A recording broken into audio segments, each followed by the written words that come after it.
MMQB is always must-read, certainly the Monday after a draft week. Peter King back on the program. How are you, Peter? You there, Peter? Do we have Peter King here on the program? His line dropped. just That's why dropped. Just dropped. Let me call him right back. It was up and it dropped. Oh, my gosh. I got the whole thing working right there. Yeah.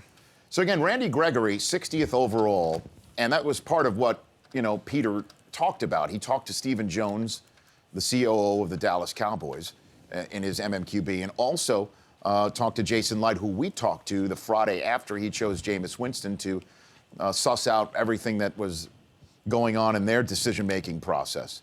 And his MMQB, as I said, is always a must-read, and certainly on the Monday after the draft. And he is on the phone line right now. How are you, Peter?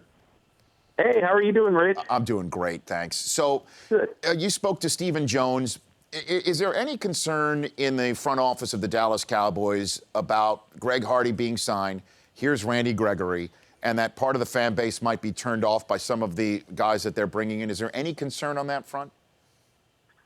I think there is, Rich, and I think that it sounded like it. I mean, there's not clarity with this, but it sounded like this is the end of the line for them, at least for now, on questionable character guys. I think they felt like a guy who, as a football player, was worth 5th, 6th, 7th pick on their board. And again, I don't know where he was in terms of just football, but he clearly was a top 10 player. I think they felt like they're willing to take the risk at number 60 to try to turn him around. And again, people are going to have to make their judgments about whether they want to support a team that has some problem people on their team. And again, I think Gregory is a little bit different just from what I know of this story, because some of his problems, and maybe a lot of his problems, are mental illness related. And so I think that, yeah, he's had some marijuana issues, but he hasn't had any, to my knowledge, or that I've heard or read about, any sort of either domestic violence or any sort of things other than would be harmful to himself. Peter King, MMQB.com, must read again, certainly after the draft, joining me here on the Rich Eisen Show. Byron Jones, on the flip side, is as great a story and as great a prospect, certainly off the field, on the field, and he was their first choice overall. None of the choices being running back, Peter. So this is it, right? I mean, there's no Adrian Peterson.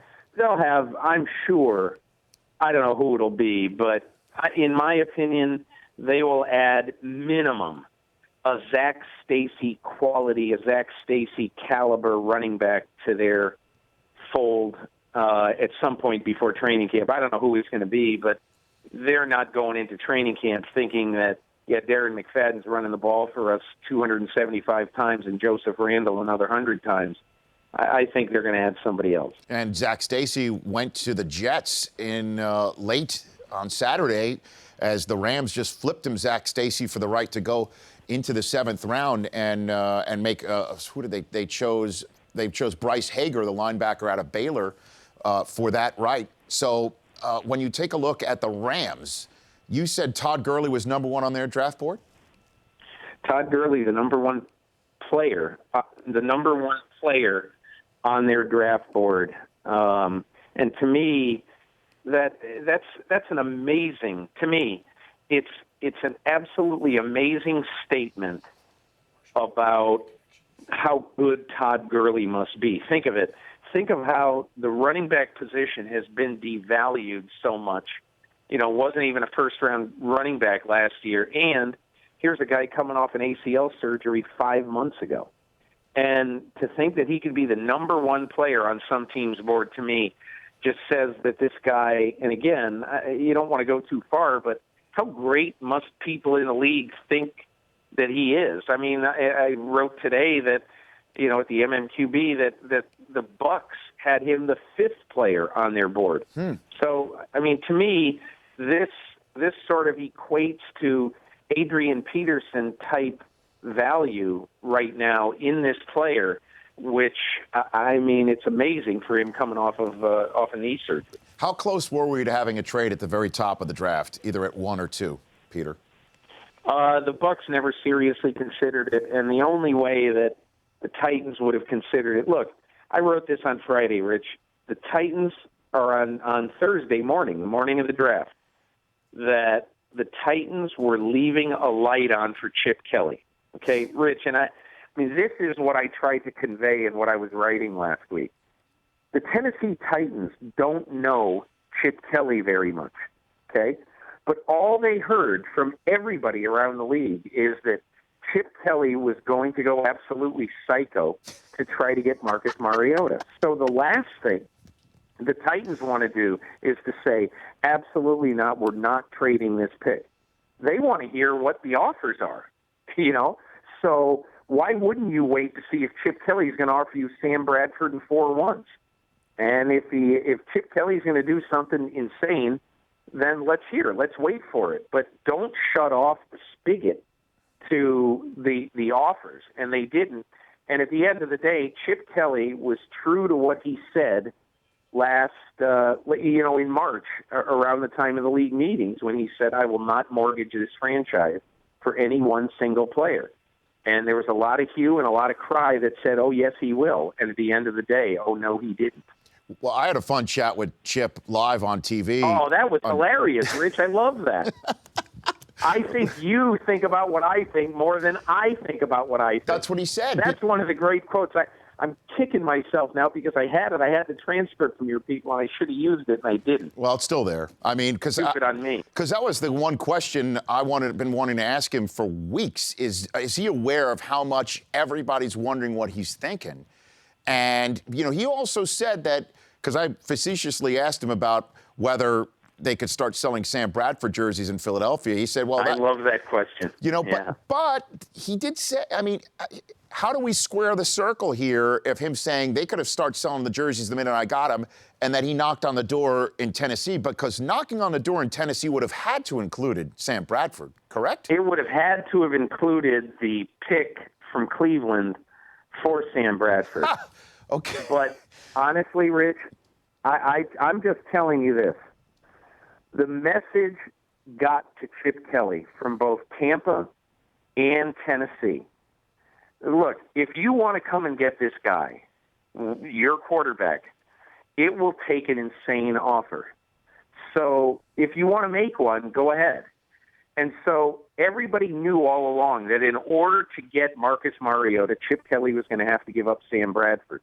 But I think Kelly knew all along, as far back as March, that it's going to take such an insane offer that we're not going to do this. Now, maybe they'll come to their senses, and if they really want to make the trade, they'll lower the asking price on the day of the draft to R1 and Sam Bradford or something like that. Mm-hmm. But they were never going to do that. So it was a case of each side waiting to see what the other side's last best offer was. And the fact is, neither Tampa nor Tennessee made a last best offer, and Chip Kelly didn't either. Peter King joining me here on the Rich Eisen Show. What happens in New Orleans now with Garrett Grayson there? What's the clock ticking like with Drew Brees and Garrett Grayson now there with the Saints using a third-round choice on him? Here's what it is, Rich. I think any team, it's exactly, to me, what New England did with Jimmy Garoppolo, but obviously New England got Garoppolo higher than that. This is basically saying, okay, look, we have a 36-year-old quarterback who's 6 feet tall and weighs 207 pounds, or whatever it is Drew Brees weighs, and we don't know when Mother Nature is going to say, okay, Drew, you're done, or you're sliding, or you're deficient, or something. So this gives them a 4-year insurance policy with a quarterback Sean Payton obviously likes a lot, wants to work with, wants to put in his system. And all the Saints are doing is basically saying, Garrett Grayson, you are our Aaron Rodgers.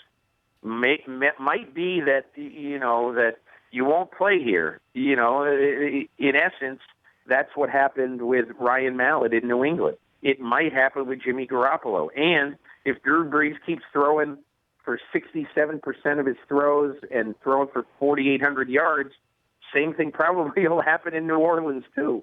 But it's just an insurance policy and the training of a quarterback that they think is important for their future.